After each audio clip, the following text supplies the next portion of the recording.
Jay-Z is about to sell out the black community again. But this time, it is not for a streaming service like he did with Tidal. And it is not to protect the NFL after the Colin Kaepernick betrayal.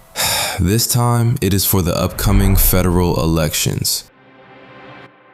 Right now, a massive, highly coordinated media offensive is playing out right in front of our faces. Jay-Z and Donald Trump are the same person. They're gonna do whatever they gotta do for themselves. Jay-Z's not relevant these days for music. I'm telling you that. Jay-Z is respected by these people for being that boss that he is. We are watching the billionaire artificially inflate his own cultural relevance so that his voice can be used as a political weapon to sway the black vote. And this is why all of this is happening. At this time where he needs to look strong and that his voice and that his influence is unmatched.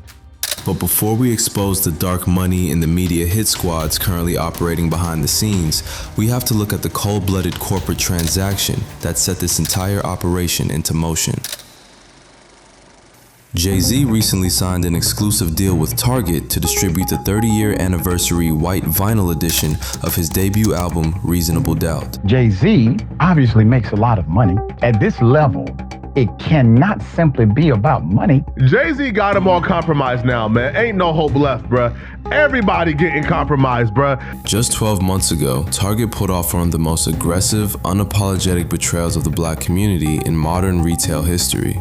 After facing massive conservative pressure, they rolled back their diversity and inclusion initiatives. They systematically gutted a highly publicized $2 billion financial pledge that they had made to black-owned businesses. They completely dismantled the Forward Founders program, which was a vital lifeline designed to help minority entrepreneurs scale their brands.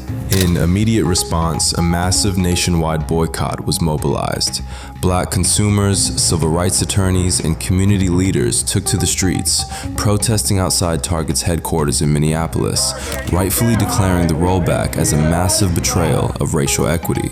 To see Target Corporation, a Minnesota-based company that was beloved, that has had a lot of support over the years, cower to the Trump administration was absolutely unacceptable.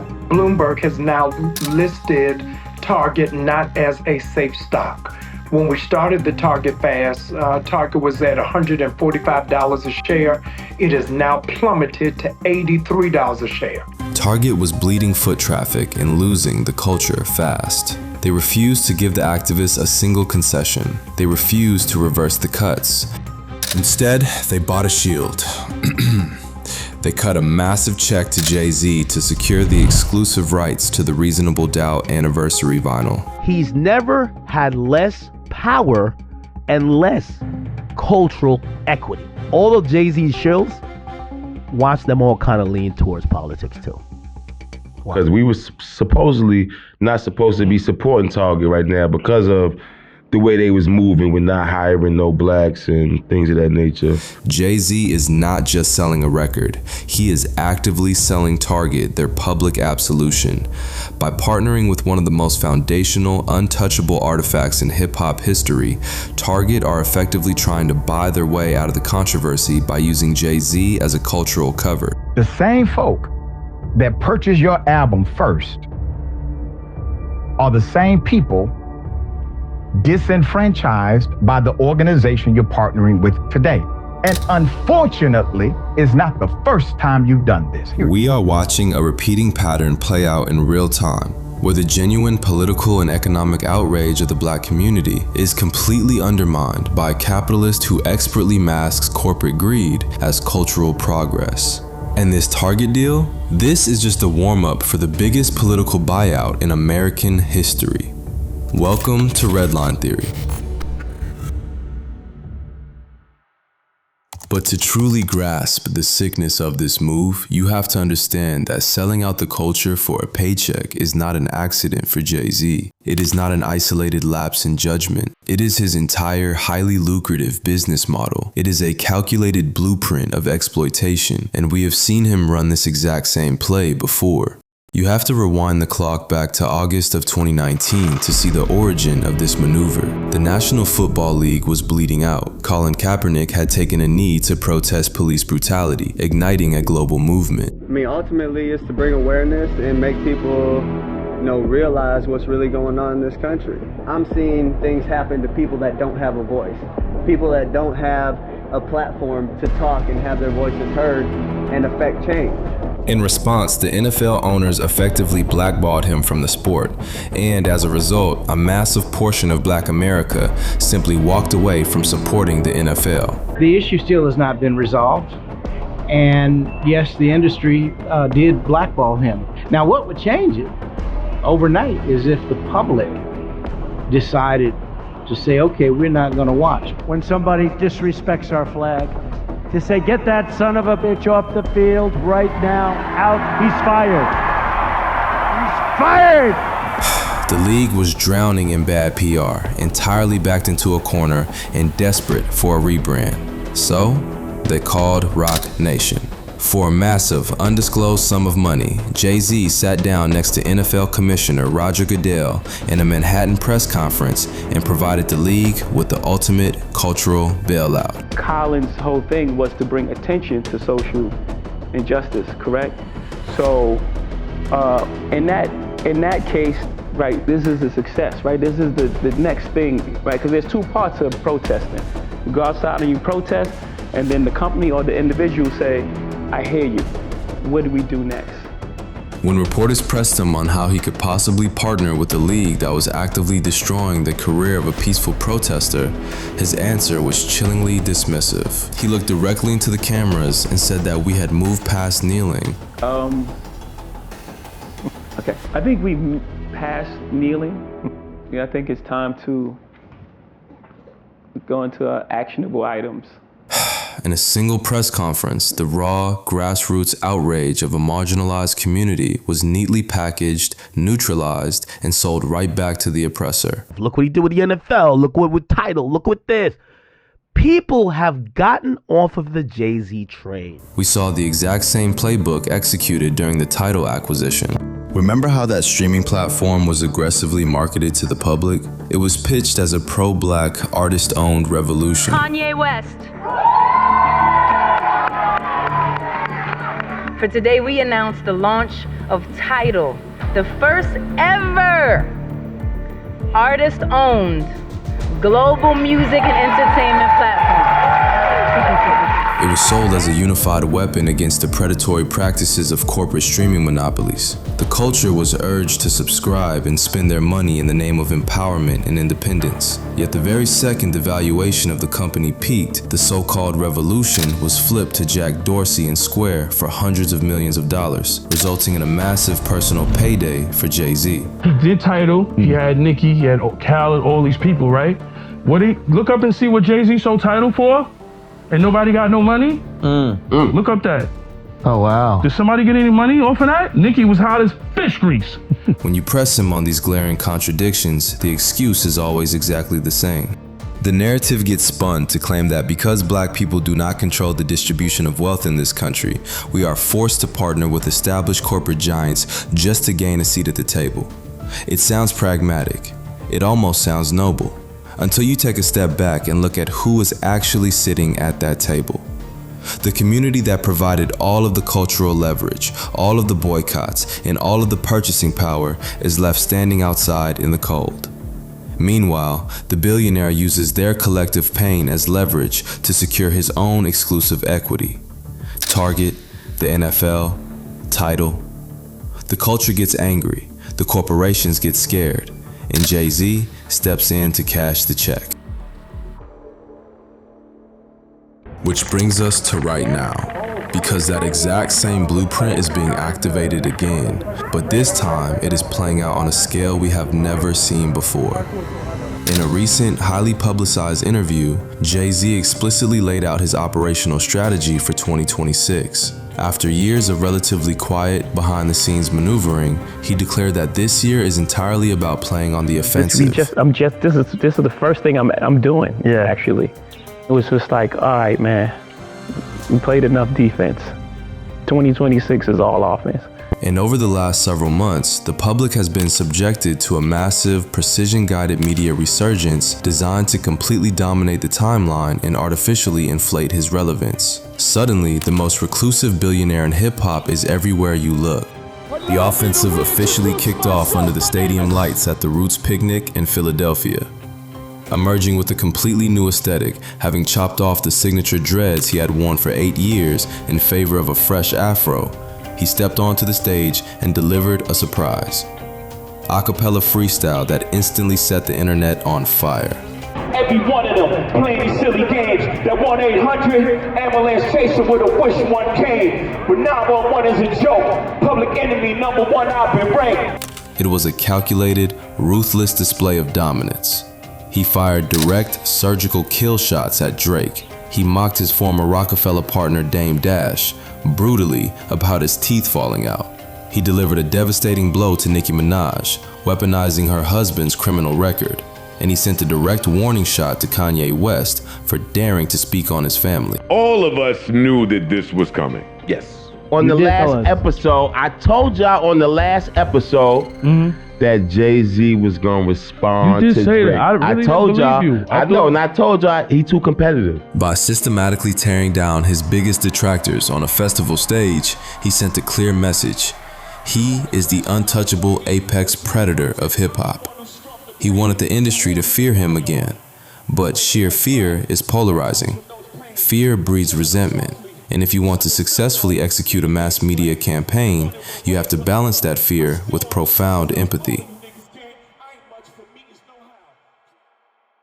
Just weeks after the aggressive lyrical display in Philadelphia, the offensive abruptly shifted tones.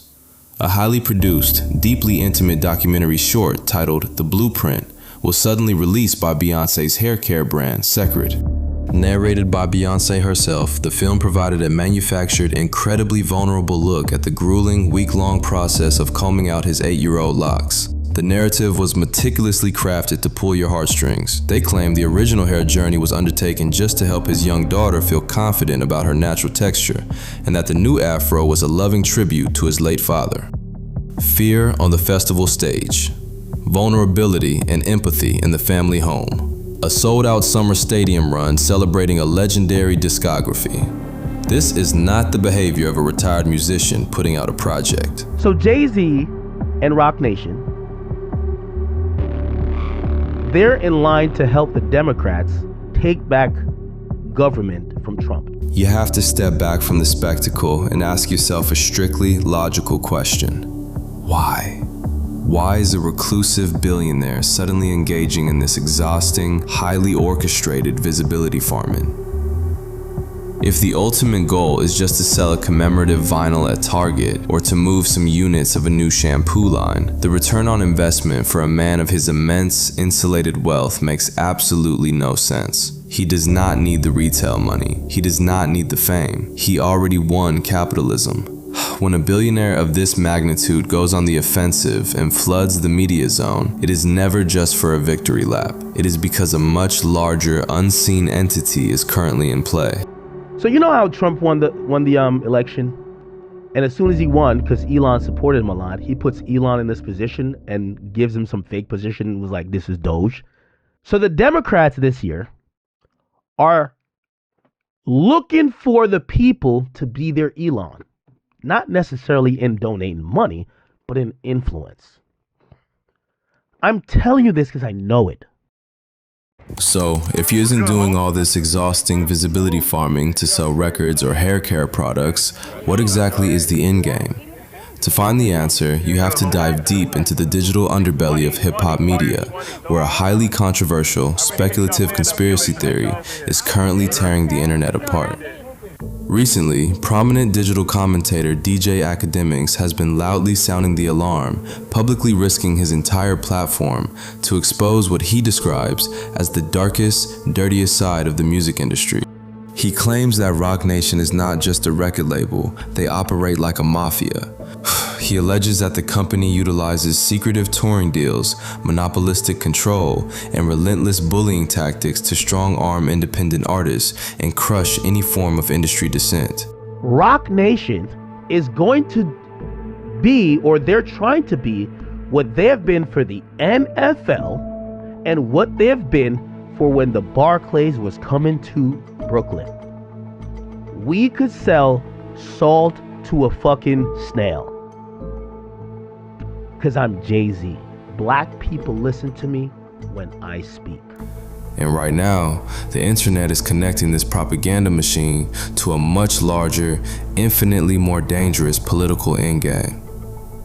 The rumor circulating through the back channels is that Jay-Z's sudden, inescapable resurgence is not organic at all. The Democrats need this. By the way, Kamala lost to Trump. They had low voter turnout from black people. It's a key demographic of the Democrats. So they're coming back around and they're trying to fix all their wrongs. Well, one of the wrongs is Kamala didn't want to do like Rogan. So they're focusing on smaller platforms and podcasts and stuff like that. But Jay-Z is going to be the guy. Rock Nation is going to be the guy, or be the people. Desiree Perez is going to be the woman. But why would right-wing operatives want to influence the black vote? And why would they use Jay-Z to do it? The theory suggests a twisted, deeply cynical reality about how extreme wealth protects itself. In an era where populist uprisings threaten the billionaire class on both extreme ends of the political spectrum, right-wing corporate money actually relies on establishment Democrats to maintain the status quo. To prevent systemic financial disruption, massive wealth taxes, or the breaking up of corporate monopolies, the oligarchy needs the massive, influential black voting bloc to remain perfectly compliant. They need the culture to vote for safe, establishment candidates. The goal is to shepherd the vote toward the center, guaranteeing political gridlock and the absolute preservation of extreme wealth. The reputation and the supposed integrity of Jay-Z has never been questioned. He was always, you've seen it in the Epstein files. That's to tell you how the top of the top thought about black people but thought about Jay. Just give him the position, give him the Super Bowl, they'll stop kneeling. Just give him the thing to control the blacks. If this unverified theory holds even a fraction of weight, Rock Nation is no longer just an entertainment company. It is operating as a shadow super PAC. And the alleged media hit squad isn't just protecting record sales or artist reputations. Their job is to systematically destroy the credibility, platforms, and livelihoods of any prominent, independent commentators in the black space who hold opposing political views. By monopolizing the cultural narrative and actively crushing alternative viewpoints, they ensure that the timeline is completely controlled. Once the dissenting voices are silenced, the apex predator will inevitably step up to endorse the establishment ticket, and the community, manipulated by fear and empathy, will follow without question or hesitation. But when you step back from the entertainment value, when you turn off the rumors, you are still left staring at a terrifying reality. It doesn't actually matter if the political dark money rumors are true or not, even though I do believe it is true. The underlying architecture of the betrayal remains exactly the same, because the historical blueprint is already proven. The capitalization of Colin Kaepernick's exile was real. The abandonment of Target's diversity commitments was real. The strategic, calculated weaponization of black cultural outrage for corporate profit is an undeniable fact. The deeply uncomfortable question we are forced to ask ourselves is this: what happens when the exact same corporate playbook used to restore public trust for a football league is weaponized on a federal level? What happens to a community when its culture is entirely monopolized and internal dissent is systematically silenced by the very icons we elevated to protect us? If these patterns continue to hold true, Sean Carter is no longer a representative of black culture. He is a political operative operating under the guise of a hip-hop legend. The culture itself is no longer a living, breathing expression of the people or a tool for liberation. It is merely a distressed asset. It is an asset to be leveraged, packaged, and sold to the highest corporate or political bidder the absolute second it serves a billionaire's portfolio. We are not just consumers standing in an aisle buying a vinyl record. We are the product being traded, and right now, we are walking blindly into the biggest buyout in American history. This is Redline Theory. Thank you for watching.